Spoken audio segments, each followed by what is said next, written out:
everybody. So for this video, I would like to discuss a topic that I have brought up with the terminology of empathy. It has come up in videos such as narcissism, psychopathy, etc. And it is a commonly used term, but many don't know the definition or how to differentiate it from other terminology. So to define empathy, it's summed up as the ability to recognize, understand, and share thoughts and or feelings of another being or the other perspective or point of view given any situation or mindset. And it is actually very crucial for good mental health because it ends up enabling pro-sociality and it allows other people to connect with others. And that's very crucial to overall mental well-being, and I'll go into that right now. Empathy and sympathy have that same kind of umbrella term when it comes to how we see the world, but at the same time, it differentiates in a lot of ways. So while sympathy has to do with feelings of sorrow or pity for someone else, typically like a person will be able to recognize when a situation is putting someone else in distress, but there's limitations to it. They cannot understand the other person and how they actually feel. They don't necessarily relate. And pity, sorrow, and concern are typically the expressions evoked from sympathy. So while it does acknowledge another person and what they're going through, it kind of still places them on the outside of that. Whereas empathy is the ability to identify and understand the other person's situations and feelings. So empathy quite literally means that you're able to put yourself in another person's shoes. So they can understand the other person and they can also relate to the other person. So if they're talking about something a little more in depth, they'll be able to grasp situations in which they felt the same way in order to comfort the other individual, or in order to maybe internally they'll do that in order to be able to understand how that person must feel by kind of grasping an experience that they have gone through that has evoked the same type of emotion that the person talking or expressing themselves is experiencing.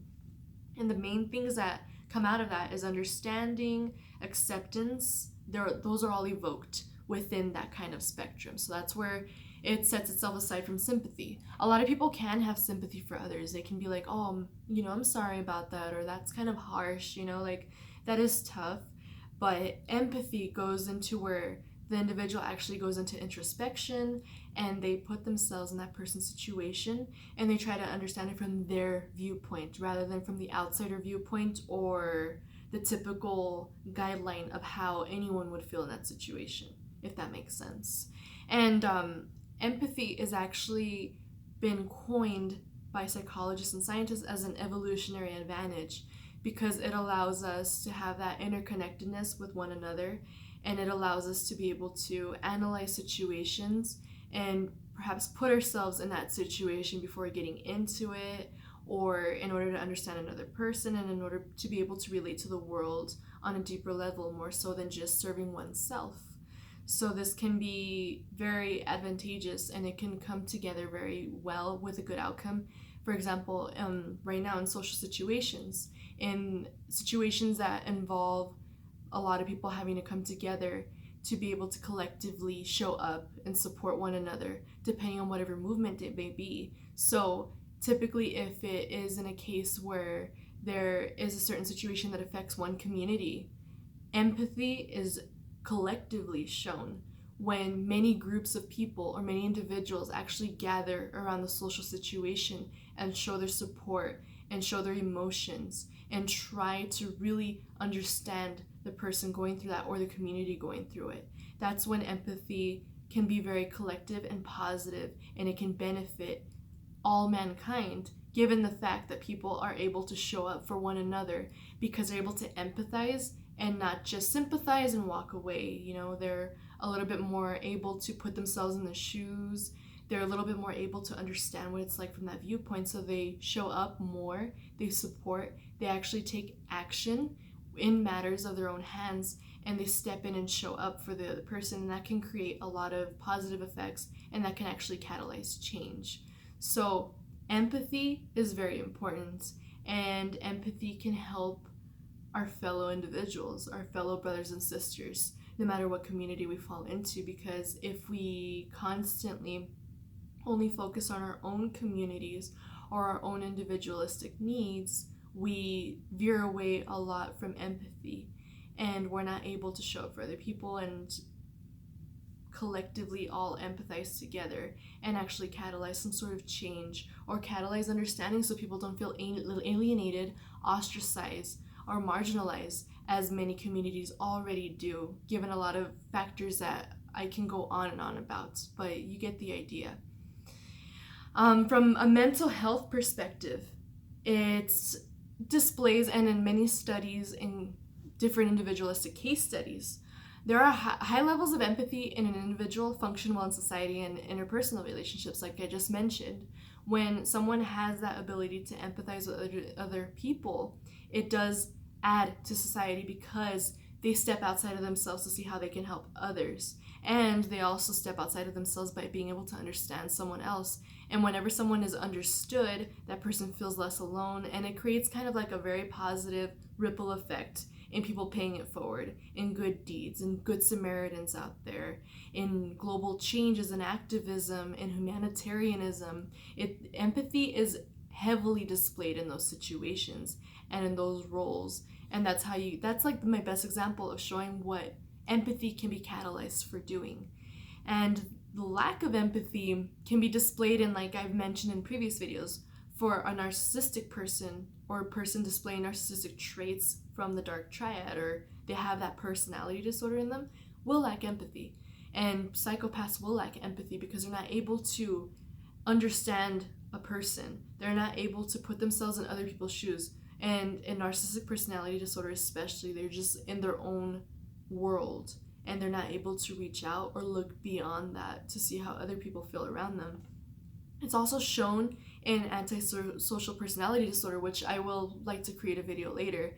And just to clarify, antisocial personality disorder has a lot to do with, it's a little bit more of that psychopathy range, where somebody is out of society, they're against sociality, and I'll go into that in another video. But those two personality disorders are heavily condensed of lack of empathy. And you can look at different examples in the narcissistic video and in the future prospective antisocial personality disorder video that I'll create. There are also 3 kinds of empathy, surprisingly, that they categorize in the psychology world. The first is emotional, and it's when the individual can feel those feelings with another person. Like, there will actually be physical, like, symptoms and showings of what the other person is going through. So it won't necessarily be like, they'll start feeling exactly everything, where if someone is going through an injury, they'll feel the injury. It can go to that extent if people are that highly empathetic. But I mean it in the sense of, if somebody is sad, they'll feel like that kind of, I don't know if that makes sense, like that sunken feeling in your chest, like, oh man, because they're empathizing with that person and they're not just simply sympathizing.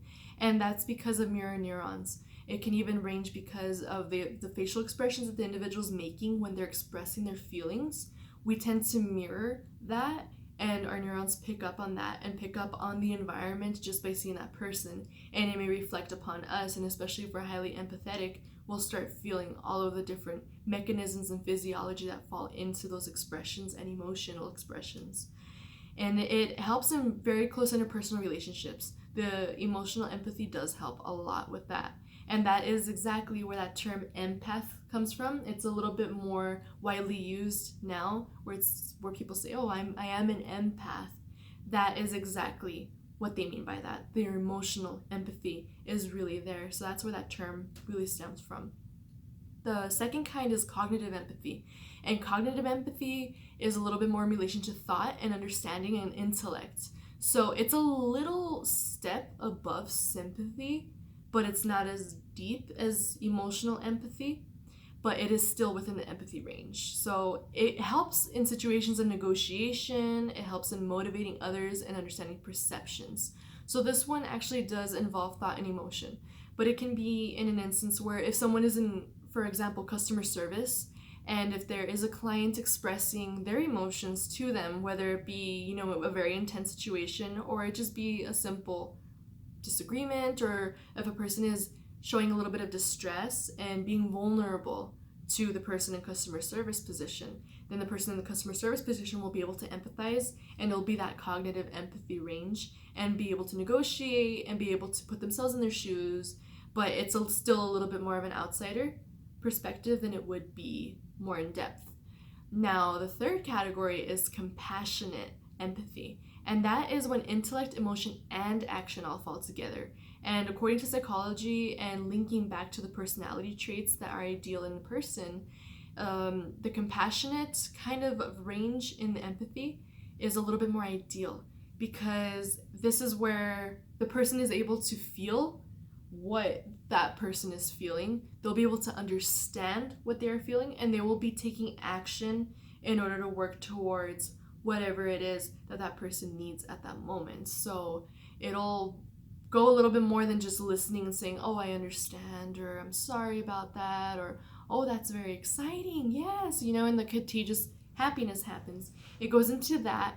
It goes into really understanding and putting themselves in those shoes. And it goes into, all right, what can I do? Or what action is needed? Do you need support? Or, for example, when I said that the best example of empathy is when people show up for one another, especially when it comes to different communities and different communal issues that go on within specific communities and their experiences and their perspectives.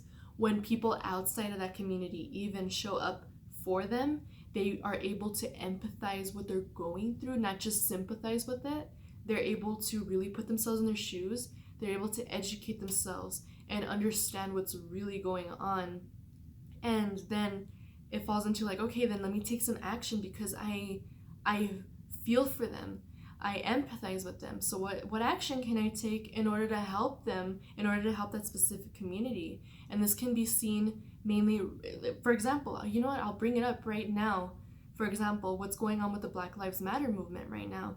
It takes an I'm so sorry, it takes an empathetic person to be able to really understand what's going on. It takes more than, for example, someone saying, oh, that's a hard situation, and boom, they leave it at that and they turn the other cheek.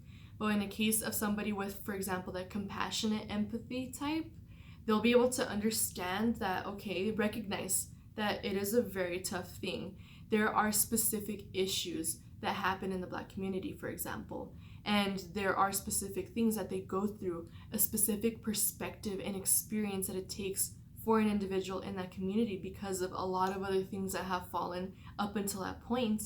It takes educating yourself, understanding, and because of all of that, example, when it turns into an action is when an individual's like, okay, what can I do to show up? They'll start educating themselves, they'll start educating other people, they'll donate, they'll support, they'll show up, they'll speak up, they'll call people out if they are being harsh, if they're being cruel against this community. That's when the compassionate empathy can be shown, and that's when collective empathy is shown, and that's the most beautiful display of empathy I can think of, is when we're able to show up for each other, when we're actually able to be there, and when we're actually able to step outside of our comfort bubble, our comfort, to be able to help other people, even if it doesn't have to directly benefit us, just because we want to be there for them, because we empathize how it must feel. And of course, not completely experience it all the time, but in order to just be able to actually put yourself in someone's shoes,